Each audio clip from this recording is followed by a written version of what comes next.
지금 이 영상을 보고 있는 여러분에게 솔직하게 질문 하나 해볼게요. 나는 지금 행복한가? 혹시 이 질문에 주저하셨나요? 아니면 하고 잠시 멈추셨나요? 사실 이 질문은 생각보다 쉽지 않아요. 왜냐하면 우리는 행복이 뭔지 정확히 모르기 때문이에요. 어떤 사람은 돈 많이 벌면 행복할 것 같은데 라고 생각해요. 어떤 사람은 건강하면 행복할 것 같은데 라고 생각하죠. 또 어떤 사람은 유명해지면 행복할 것 같은데 라고 생각해요. 그런데 말이 안 되는 게 정말 돈 많은 사람들 중에 우울증으로 고생하는 사람이 얼마나 많은지 아세요? 얼마 전 뉴스에서 본 어떤 연예인은 수십억 재산을 가지고도 매일 죽고 싶다고 고백했어요. 그리고 운동선수들, 건강한 사람들도 번아웃으로 고생하고 유명한 사람들도 인생이 공허하다고 하잖아요. 그렇다면 도대체 누가 진짜 행복한 사람일까요? 오늘 이 질문에 대한 놀라운 답을 함께 찾아보겠습니다. 사실 우리는 행복을 찾기 위해 정말 많은 노력을 해왔어요. 어떤 사람은 더 나은 직장을 찾고, 어떤 사람은 더 많은 돈을 벌고, 어떤 사람은 더 좋은 사람을 만나려고 노력하죠. 그런데 이상하게도 그런 것들을 얻어도 행복하지 않아요. 이것만 있으면 행복할 텐데 하고 생각했던 그것을 얻으면 또 다른 이것만 있으면이 생겨요. 마치 끝없는 벌판에서 뛰어가는 것처럼 말이에요. 그런데 더 무서운 건 이런 것들은 언제든지 사라질 수 있다는 거예요. 돈은 사라질 수 있고, 건강은 잃을 수 있고, 명성은 한순간에 무너질 수 있어요. 그래서 이런 것들에 의존하는 행복은 늘 불안해요. 언제 이 행복이 끝날까? 하는 두려움이 있어요. 그렇다면 정말 지속 가능한 행복, 진짜 행복이 있을까요? 사실 이 질문은 새로운 게 아니에요. 인류는 수천 년 동안 이 질문에 대한 답을 찾아왔어요. 그리고 성경은 이 질문에 대한 놀라운 답을 제시해요. 성경에서 가장 위대한 지도자 중 한 명인 모세가 죽기 전 마지막 순간에 이스라엘 백성들에게 남긴 말이 있어요. 모세는 120년을 살았고, 파라오의 궁궐에서 살아봤고, 광야에서 40년을 살아봤고, 이스라엘 백성들을 이끌고 40년을 살아봤어요. 그런 그가 인생의 마지막 순간에 무엇을 가장 중요하게 여겼을까요? 그가 죽기 전 마지막 축복에서 한 말이 바로 이것이었어요. 신명기 33장 29절 말씀입니다. 이스라엘이여, 너는 행복한 사람이로다.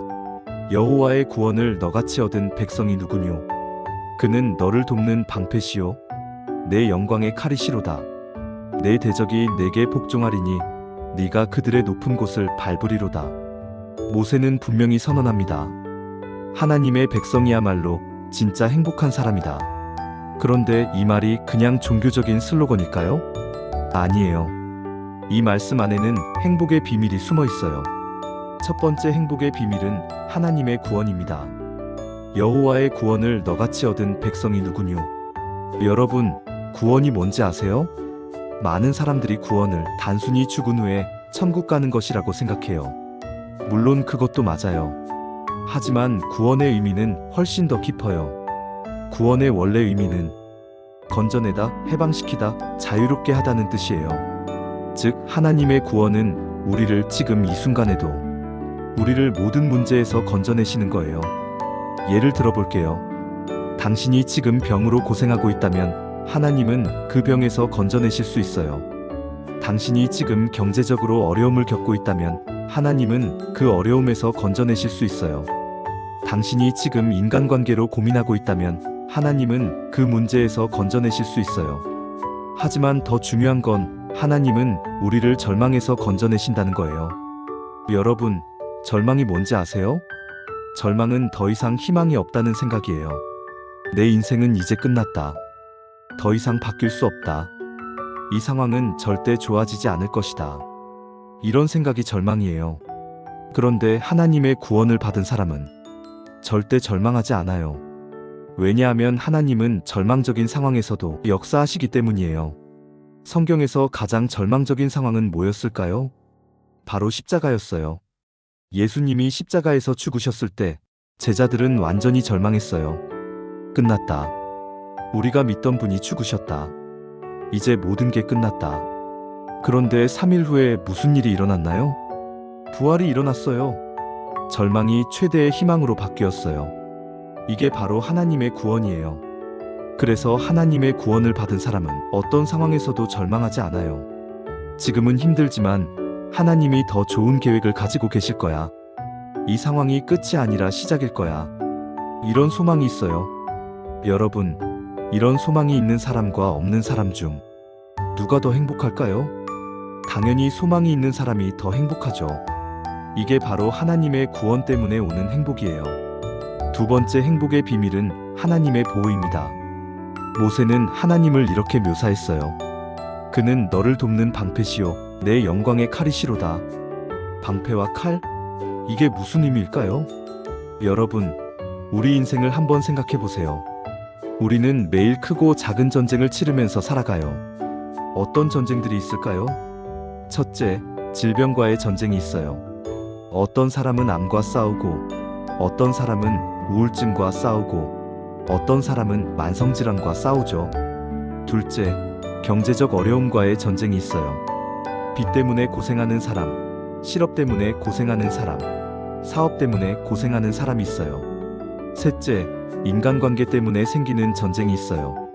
가족과의 갈등, 직장 동료와의 갈등, 친구와의 갈등. 넷째, 자기 자신과의 전쟁이 있어요. 왜 나는 이렇게 의지가 약할까? 왜 나는 이렇게 실력이 없을까? 왜 나는 늘 같은 실수를 반복할까? 이런 생각들과 싸우는 거예요. 그런데 이 모든 전쟁을 우리가 혼자 싸워야 한다면 얼마나 힘들겠어요? 하지만 하나님은 우리를 혼자 두지 않으세요. 하나님은 우리의 방패가 되어주세요. 방패는 적의 공격을 막아주는 거예요. 즉, 하나님은 우리를 향해 오는 모든 공격을 막아주시는 분이에요. 때로는 우리가 알지도 못하는 사이에 우리를 보호해 주시고, 때로는 우리가 경험할 수 있는 고통의 정도를 조절해 주시고, 때로는 우리를 위험한 상황에서 미리 피하게 해주세요. 그리고 하나님은 우리의 영광의 칼도 되어주세요. 칼은 공격할 때 쓰는 무기예요. 즉, 하나님은 우리를 위해 싸워주시는 분이에요. 우리가 혼자 해결할 수 없는 문제들을 하나님이 해결해 주세요. 성경에 보면 이런 이야기가 많아요. 홍해가 갈라져서 이스라엘 백성들이 지나갔고, 골리앗이 다윗 앞에서 쓰러졌고, 사자굴에서 다니엘이 보호받았고, 감옥에서 베드로가 기적적으로 나왔어요. 이 모든 것이 하나님이 우리를 위해 싸워주시는 증거예요. 그래서 마지막 구절에서 이렇게 말하고 있어요. 내 대적이 내게 복종하리니 네가 그들의 높은 곳을 밟으리로다. 즉, 결국 우리는 승리하게 되어 있어요. 모든 원수들, 모든 문제들, 모든 어려움들이 우리 앞에 무릎 꿇고 우리는 그들보다 높은 곳에 서게 될 거예요. 여러분, 이런 확신이 있는 사람과 없는 사람 중 누가 더 행복할까요? 당연히 이런 확신이 있는 사람이 더 행복하죠. 문제가 생겨도 하나님이 해결해 주실 거야 라는 믿음이 있고, 어려움이 와도 결국 내가 승리할 거야 라는 확신이 있어요. 이게 바로 하나님의 보호 때문에 오는 행복이에요. 그런데 혹시 이런 얘기는 너무 이상적이고 현실적이지 않은 것 같다고 생각하시는 분이 계실까요? 그런 분들을 위해 구체적인 예를 들어볼게요. 제가 알고 있는 한 분은 몇 년 전에 사업이 완전히 망했어요. 수억 원의 빚이 있었고 집도 잃을 위기에 처했어요. 그런데 그분은 하나님의 백성이었어요. 그분은 절망하지 않았어요. 매일 기도하며 하나님께 도움을 구했어요. 그리고 하나님은 놀라운 방법으로 그분을 도우셨어요. 예상치 못한 곳에서 일자리가 생겼고 빚을 갚을 수 있는 기회가 생겼어요. 몇 년 후 그분은 빚을 모두 갚고 오히려 전보다 더 안정적인 삶을 살게 되었어요. 그분이 저에게 이런 말을 하셨어요. 그 힘든 시간이 오히려 가장 행복한 시간이었다. 하나님이 나와 함께 계시다는 것을 생생하게 체험했기 때문이다. 이게 바로 하나님의 백성이 누리는 행복이에요. 그러니까 모세가 죽기 전 마지막 순간에 이렇게 외친 거예요. 이스라엘이여, 너는 행복한 사람이로다. 이 말은 오늘 우리에게도 하시는 말씀이에요. 하나님의 백성이여, 너는 행복한 사람이다. 여러분, 생각해 보세요. 전능하신 하나님이 나를 구원하시고, 나를 보호하시고, 나를 위해 싸우신다면, 그리고 결국 나는 승리하게 되어 있다면, 이보다 더 큰 행복이 어디에 있을까요? 돈은 사라질 수 있지만 하나님의 구원은 영원해요. 건강은 잃을 수 있지만 하나님의 보호는 영원해요. 명성은 무너질 수 있지만 하나님의 사랑은 영원해요. 그래서 하나님의 백성이 누리는 행복은 진짜 행복이에요. 상황에 따라 달라지지 않는 행복이에요. 여러분, 오늘 어떤 삶을 살고 계신가요? 혹시 지금 힘든 상황에 있나요? 앞이 잘 보이지 않나요? 혼자 모든 것을 감당하고 있다고 느끼나요? 그렇다면 이 말씀을 기억하세요. 하나님은 당신을 구원하시는 분이에요. 하나님은 당신을 끝까지 보호하시는 분이에요. 하나님은 당신을 위해 싸우시는 분이에요. 하나님은 당신을 결국 승리하게 하시는 분이에요. 그분 안에 있는 사람, 그 사람이 진짜 행복한 사람입니다. 하지만 이 모든 것은 하나님의 백성이 될 때 가능해요. 그렇다면 어떻게 하나님의 백성이 될 수 있을까요? 성경은 말합니다. 예수 그리스도를 믿으면 하나님의 자녀가 된다고요. 오늘 이 시간에 여러분도 하나님의 백성이 되시길 원합니다. 그래서 진짜 행복한 사람이 되시길 원합니다. 여러분도 이런 행복을 경험하고 계신가요? 혹시 이런 하나님의 도우심을 경험해 보신 적이 있나요? 댓글로 여러분의 이야기를 들려주세요. 다른 사람들에게도 희망과 용기를 줄 수 있을 거예요. 그리고 이 메시지가 도움이 되었다면 좋아요와 구독 부탁드려요. 더 많은 사람들이 진짜 행복을 찾을 수 있도록 함께 도우면 좋겠어요. 다음 영상에서 또 만나요. 여러분 모두 진짜 행복한 삶을 살아가시길 축복합니다.